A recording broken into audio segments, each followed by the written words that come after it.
Di mo ako kilala. Ako maghuhukay ng libingan mo. Hoy! Kung sino ka mang sepulturero ka na magnanakaw ng gintong ipi ng mga patay sa sementeryo, hindi ako natatakot sa iyo. Kung gusto magtuos tayo, sabihin mo lang kung saan. Doon sa gubat, bukas ng hapon, kung saan mo ginawa yung kahayupan mo.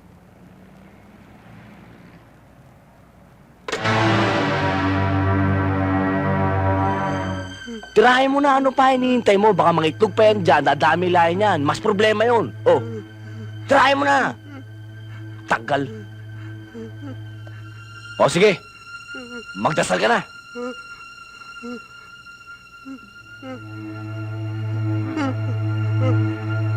Diyos ko! Huwag po! Maawa kayo sa akin!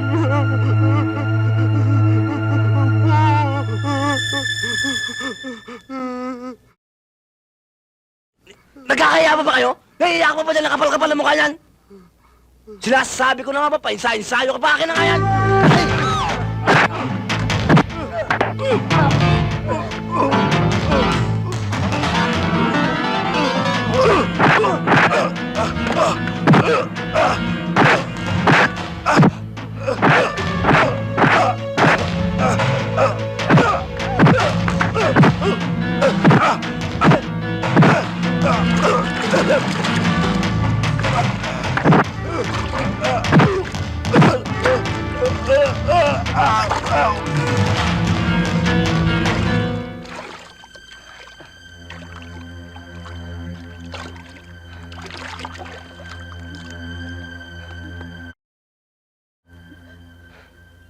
Di ba ang usapan ikaw ang papatay dyan? Papinirapan mo ba ako?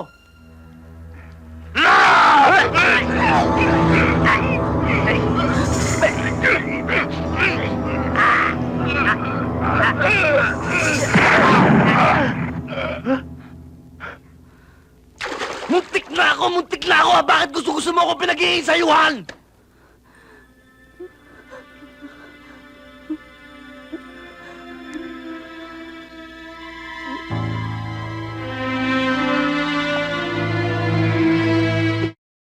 Bambolias niya, Dan! Isang katutak talaga kayo mga ampaw. Ang ibig niyo sabihin, sa dinami-dami ninyo, ni isa man lamang sa inyo ay walang nakakita kung sino ang pumatay kay Buddy? Sama ho ang kutob ko, boss. Bakit? May palagay akong may kinalaman yung taong nakita ko nung isang gabi. Multo na naman. Alam mo, Turko, ang tingin ko rito sa ulo mo, malaking alimango. Pagbilog ang buwan at tinungkab mo ang talukap, walang laman. Anong gusto niyo hong gawin namin? Ano pa? Di hanapin nyo. Pag nakita nyo kung sino ang pumatay kay Buddy, Ano ho? patayin! Ito tatandaan mo, Vera. Pag umawa ka ng barel, kailangan bulob mo. Eh, ano magagawa ko kung hindi ako sanay?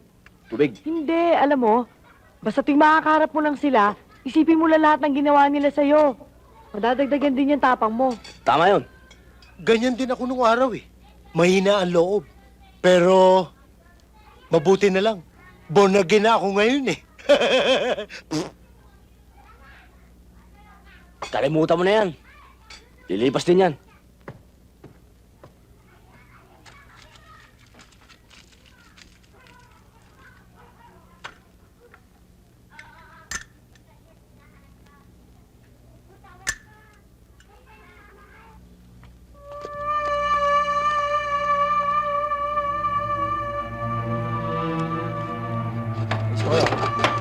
Dito! Ding dong! Tama! Bingo!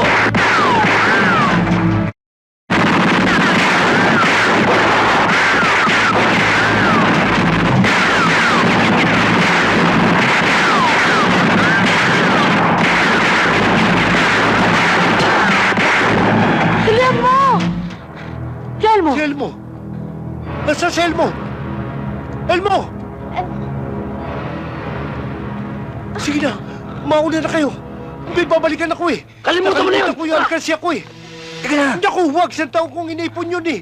Sige na, lumakad ako ng bahala dito. Sige na! Balik ka na! Sige na, ako na! Susunod ako!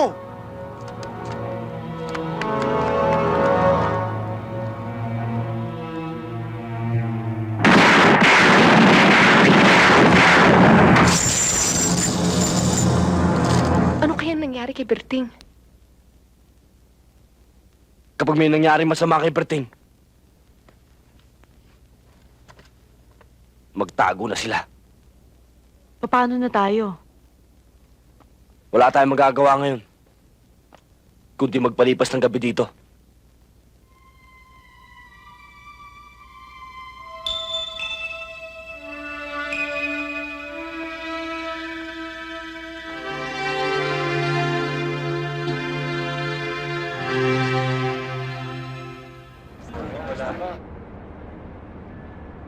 Anong balita? Si Berting. Na-disgrasya. Napatay. Sorry. Kasalanan ko ang lahat. Bakit? Hindi ba? Kung hindi dahil sa akin, hindi sana buhay pa si Berting. Nakakalimutan mo na ba? Kapatid ko si Anton. O anong binabalak mong gawin?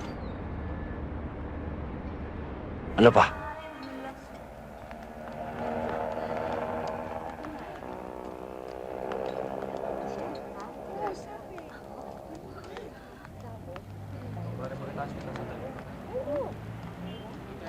Excuse me, sir. Ano ang order nila? 2 beer.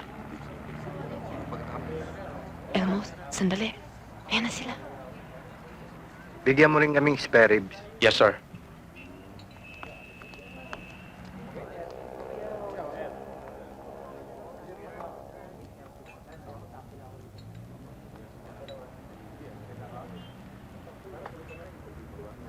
Pare, huwag kang titingin sa likod mo.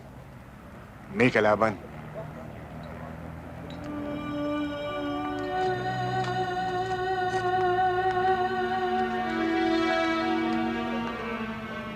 Sumunod ka sa akin.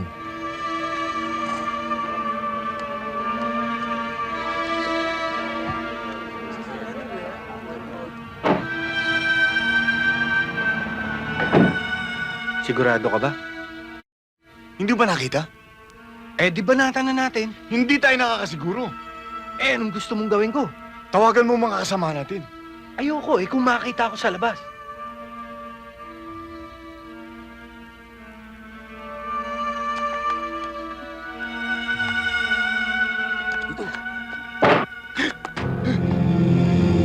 Huli ka.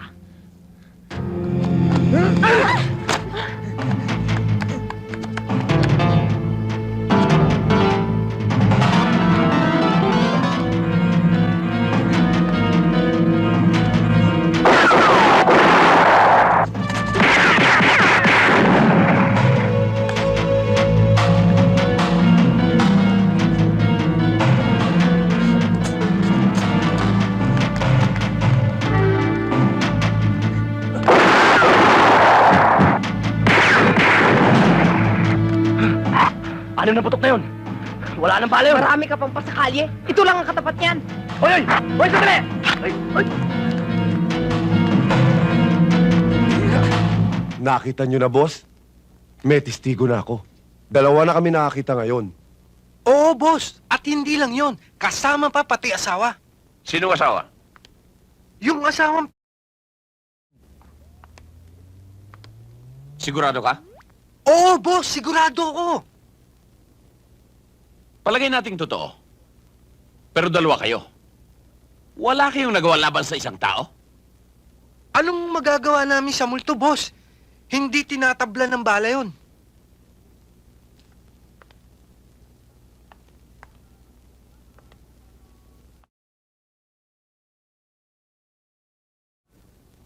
Alam nyo, mabuti pa mga may ospital. Pero sa mga katulad nyo, ala!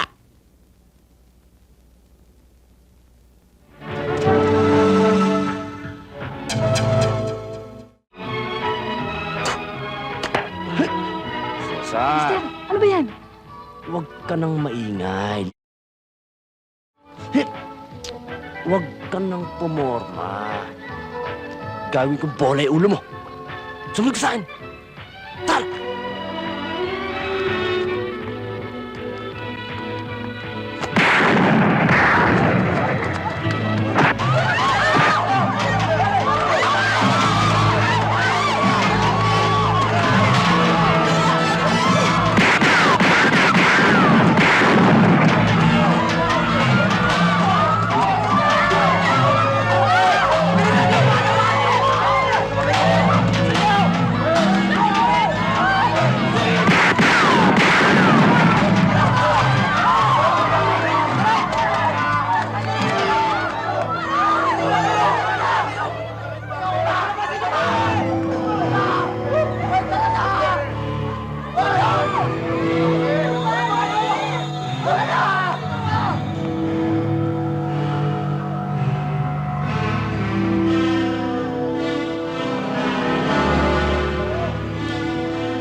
Wala siya.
Supalpal! Ha?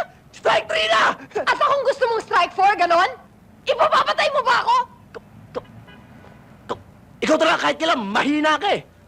Hindi mo ginagamit yung utak mo. Alam mo sa laban, ha? Ito tatanda mo. Dapat, pinag-aaralan mo yan. Pinagpaplanuhan. Yun ang tinatawag na tragedy. Kung buhay pa nga siya, at kung patay na, maski kaluluwa niya, dalhin niyo sa akin. Hindi ako natatakot sa kanya. Ano ako matandang kalabaw na takot sa multo? Ha? Boss, bakit hindi tayo bumalik doon sa lugar na pinagtapunan natin kay Anton? Paminsan-minsan nga, gamitin mong utak mo. Bakit natin hanapin si Anton doon sa ilog na